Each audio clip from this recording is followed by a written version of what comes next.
咁大家好，咁我係 Alex，咁今日有個機會嚟到大學啦，咁可以認識到當地嘅同學仔。咁我覺得喺即係設計啊，喺 academic 裏面咧，其中今日我見到同學仔咧 share 嗰啲 project 咧，我覺得好有得着，好想翻去香港咧就 share 翻俾即係香港嘅學生聽。咁尤其是關於一啲環保嘅 project，咁我覺得好好嘅地方就係佢裏面嗰個內容咧，其實係好關於即係當地嗰個城市裏面發生嘅嘢，即係例如喺嗰個海上面啦，你會見到即係有陣時收到唔同物料啦，咁呢個喺當地咧係獨有嘅。其實好想將呢啲咁嘅環保嘅項目咧，如果帶翻香港嘅時候咧，喺香港裏面咧一樣係揾翻即係相近似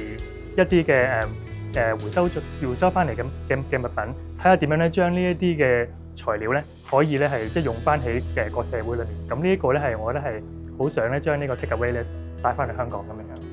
咁呢次其中一個最大收穫咧，就係我認識到好多唔同